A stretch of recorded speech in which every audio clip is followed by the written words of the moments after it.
La semana pasada, el presidente Luis Lacalle Pou envió al Parlamento un proyecto para modificar la ley de violencia basada en género en 4 de sus principales artículos, que tienen que ver con las pruebas que puede presentar el denunciado, el peso que tienen las pericias, el castigo establecido para quien realice denuncias falsas y la forma en que se reclaman reparos económicos. Sin embargo, desde la Asociación de Defensores Públicos se mostraron contrarios a los cambios. Para ahondar en esta crítica, ya estamos en contacto con la presidenta de ADEPU, Carolina Camilo. Carolina, muchas gracias por atendernos esta mañana. Buenos días, ¿cómo están? Muchas gracias a ustedes por la invitación. Nos gustaría saber cuáles son las principales críticas a las modificaciones que plantea el presidente Luis Lacalle Pou a la ley de violencia basada en género.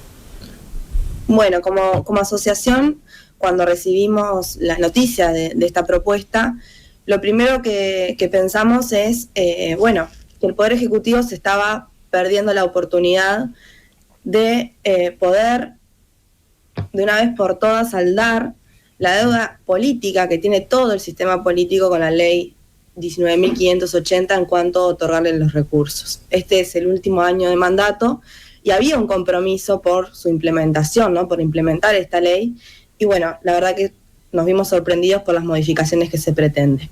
Nosotros en el día de ayer emitimos un comunicado porque entendemos que se está desconociendo el principal problema que existe hoy en nuestro país respecto a la implementación de la ley 19.580. Se le están atribuyendo problemas a la ley que no son por el texto legal de la ley, sino por la dificultad que hemos tenido en estos 7 años para poder implementarla. Y en ese sentido no podemos dar una discusión respecto a los problemas que hoy en día se pueden evidenciar sin dar la discusión de fondo, que es ¿por qué no se han otorgado los recursos necesarios para implementar una ley? Recursos que claramente, en lo que tiene que ver con el sistema de justicia, afecta a las víctimas, también a los denunciados y a los niños, niñas y adolescentes que intervienen tanto en los procesos de protección en sede de familia como en los procesos penales. ¿Cuál es la realidad, Carolina, de quienes ustedes defienden, ¿no? En general, digo, ¿en qué situación están? ¿Cuánta gente es? Bueno, nosotros una de las cuestiones que visibilizamos es que la defensa pública atiende al 90% de las personas que intervienen en estos procesos, tanto en lo que son los procesos de protección y en los procesos penales. Estamos hablando que atendemos a las víctimas, a los denunciados y a los niños, niñas y adolescentes hijos de la pareja involucrada. Por lo tanto, tenemos como una visión muy amplia de cuáles son los nudos o los problemas que nosotros detectamos. A su vez, atendemos en todo el país. Entonces también podemos reconocer las dificultades que tenemos tanto en Montevideo como en el interior.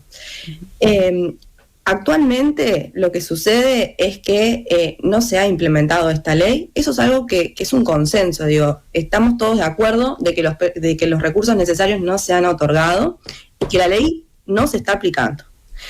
Se aplica en algunos lugares donde se han creado los juzgados especializados en el país. Estamos hablando solamente de 2 departamentos de todo el país, donde contamos con los juzgados especializados que la ley mandata, y luego en el resto del país no contamos con esos juzgados y bueno, vamos haciendo la aplicación de la ley de forma parcial. Nosotros denunciamos que, por ejemplo, no contamos con los informes de evaluación de riesgo previo a la audiencia de las 72 horas, en la totalidad del país eso, carece al momento de la audiencia. No tenemos posibilidad de designarle defensor a todas las partes en estos procesos. Y eso obviamente afecta el acceso a la justicia de todas las partes. En especial de la población más vulnerable que no tiene posibilidades de contratar un abogado, ya sea víctima o denunciado. Uh-huh. Ahora, por ejemplo, el presidente, otra de las cosas que dice es que la ley no logró abatir el número de casos de femicidio, y esto es una de las cosas que brinda allí como argumento, como para decir que necesita una modificación. Capaz que esto tiene que ver con todas las problemáticas que vos estás mencionando ahora. Eso por un lado, y por otro lado, ¿vos considerás que es así, que esta ley no sirvió como para bajar la cantidad de femicidios? Coinciden que la cantidad de femicidios no bajó porque es un dato relevado oficialmente por el Ministerio del Interior. Lo que entiendo es que muchas veces se deposita en la ley cuestiones o esperanzas que no alcanzan solamente con una modificación legal. Ojalá los legisladores solamente modificando leyes pudieran cambiar problemas sociales tan estructurales y tan difíciles como es la violencia basada en género. Entendemos que la ley integral, que es una ley que mandata al Estado a través de todos sus organismos a intervenir en la violencia basada en género, eso no se está cumpliendo. Nosotros, más allá del sistema de justicia, al momento de tener que derivar a una víctima, derivar a un agresor, no contamos con los sistemas de derivación, ni en salud, ni en educación, ni en vivienda, ni en trabajo. Por lo tanto, es claro que no me sorprende que la ley no haya podido revertir este problema, porque claramente estamos hablando de una ley que nunca se le dio recursos. Entonces, muchos de sus artículos, que son muy buenos porque plantean políticas públicas, por ejemplo, en vivienda, hoy en día son letra muerta, porque no tenemos ningún organismo del Estado que pueda cumplir con lo que esa ley pretende, porque no tiene recursos. Entonces, creo que estas modificaciones no van a cambiar, no van a revertir ni las dificultades que hoy tienen las personas denunciadas en el sistema de justicia, y menos va a revertir las dificultades que tienen las víctimas para lograr su protección, condena o reparación ante un delito de violencia basada en género.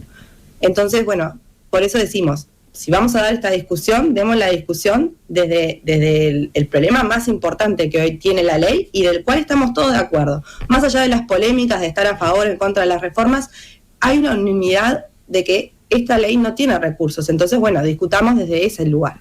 Uno de los argumentos para impulsar estas modificaciones son las denuncias falsas. Con la experiencia que ustedes cuentan, ¿es alta la cantidad de denuncias falsas que hay?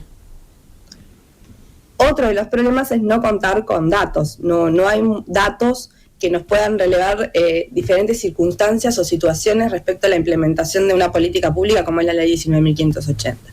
Nosotros, teniendo presente el volumen de trabajo que tenemos y las materias en las cuales nos desempeñamos, te podemos decir que las denuncias falsas hoy no es un problema principal en la aplicación de la Ley 19.580. No ha sido detectado así. De hecho, muchas veces se dice, ¿no?, que las denuncias falsas no tienen consecuencias, cuando hemos visto recientemente, ¿no?, hechos en los cuales mujeres denunciantes han sido condenadas por delitos relacionados a la denuncia falsa. Entonces, en ese sentido, nosotros entendemos que hoy no es el problema. Y también entendemos que si hay denuncias falsas, lo cual no podemos desconocer, porque debe haber, como en todos los delitos, digo, ¿cuántas denuncias falsas hay de hurtos? ¿Cuántas denuncias falsas hay de estafas? No lo sabemos. Bueno, en este caso, si es que existen denuncias falsas, que seguramente sea un número ínfimo, como se ha estudiado en otros países, dotando de recursos al sistema de justicia, fortaleciendo el sistema de justicia, ayudaría a depurar esas denuncias y obviamente a investigar y sancionar a quienes realicen denuncias falsas. Carolina, tú hablabas de que, por supuesto, desde la labor que tienen que hacer, defienden tanto a las víctimas como a los denunciados, como a niñas y niños. En el caso de los denunciados, allí aparece otra cosa fuerte, ¿no?, tanto desde el argumento del Ejecutivo como desde las organizaciones que defienden que hay que cambiar la ley, que es que no están las garantías para los hombres, sobre todo denunciados, ¿no? ¿Esto cómo lo ven ustedes? En realidad, también se dice que esta ley es inconstitucional respecto a estos aspectos, lo cual me gustaría aclarar que la Suprema Corte de Justicia se ha pronunciado en varias oportunidades diciendo que esta ley es constitucional y que no afecta estas garantías procesales. Nosotros, con los denunciados, cuando llegan a la parte penal, sí detectamos problemas, pero no tienen que ver con la dificultad o no de presentar una prueba, lo cual ya está previsto en la ley, porque además el Código de Proceso Penal también aplica para todos los delitos, incluidos los delitos de violencia basada en género. Nosotros lo que entendemos, la mayor dificultad es que un denunciado que fue en principio a una audiencia en sede de familia, donde se le dispuso, por ejemplo, una tobillera, y esa persona no tuvo asistencia jurídica porque la Defensoría Pública no dio abasto y no le pudo otorgar defensor, esa persona, si incumple las medidas, luego incurre en un delito de desacato y concurre a la vía penal, donde ya la prueba ya está recabada.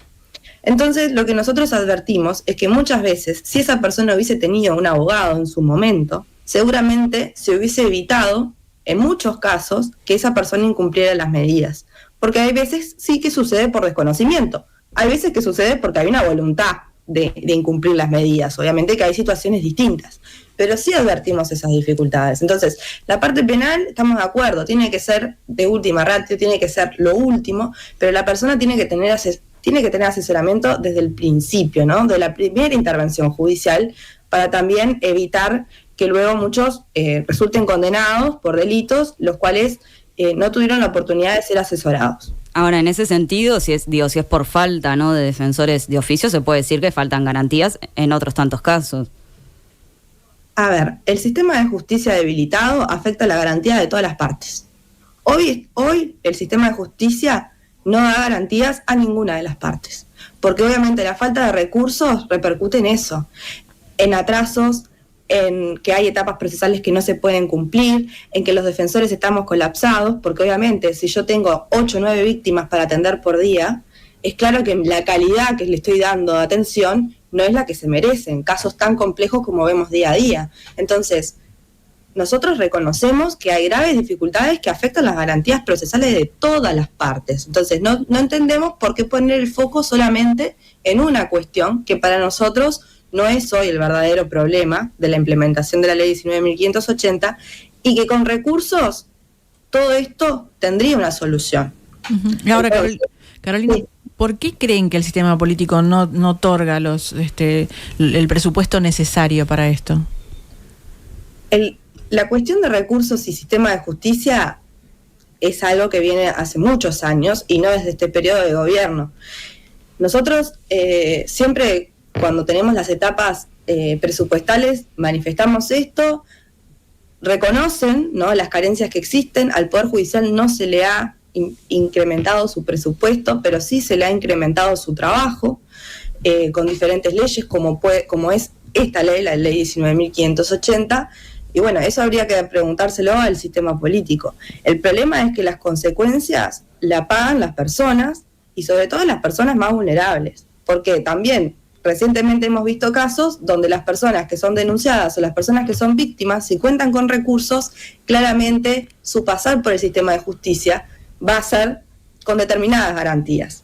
Lamentablemente, las personas que no cuentan con esos recursos y por la sobrecarga de trabajo y las ineficiencias que tenemos de la Defensoría Pública, no le podemos garantizar un servicio de calidad. Y eso es recortar garantías. Entonces, el presupuesto es necesario como en toda política pública. Carolina, yendo a otros temas, ¿cómo ven las críticas a la Fiscalía desde el gobierno, en especial de parte del presidente de la República, Luis Lacalle Pou, en el marco de la difusión de estos chats polémicos entre Iturralde y Penades? Bueno, pensamos esto que estamos hablando, ¿no? Creo que la falta de recursos no afecta solo al Poder Judicial. Cuando hablo del sistema de justicia, estoy hablando de todas las instituciones que lo integran. Obviamente que la Fiscalía General de la Nación es uno de ellos, el cual cumple un rol importantísimo en lo que es la justicia penal. Claramente nosotros nos entendemos la importancia de la independencia de todas las instituciones del sistema de justicia y entendemos que el sistema político debe hacer la autocrítica necesaria para entender la necesidad del fortalecimiento del sistema de justicia para poder dar respuesta y garantizar los debidos procesos, la imparcialidad y la independencia en todos los casos. Y creo que eso es atribuyendo más recursos. Si nosotros tenemos instituciones fuertes, seguramente tengamos una mejor democracia. Y eso es lo que te puedo decir respecto a este hecho, el cual no voy a profundizar sobre otras cuestiones porque no tampoco es que tengo mucho conocimiento, pero sí, cuando hay un ataque al sistema de justicia, siempre pienso en eso, ¿no? De que, bueno, ojalá se hable de este tema y se pueda resolver atribuyendo los recursos que venimos todas las instituciones reclamando hace mucho tiempo. Carolina Camilo, presidenta de ADEPO, muchas gracias por estos minutos. Gracias a ustedes.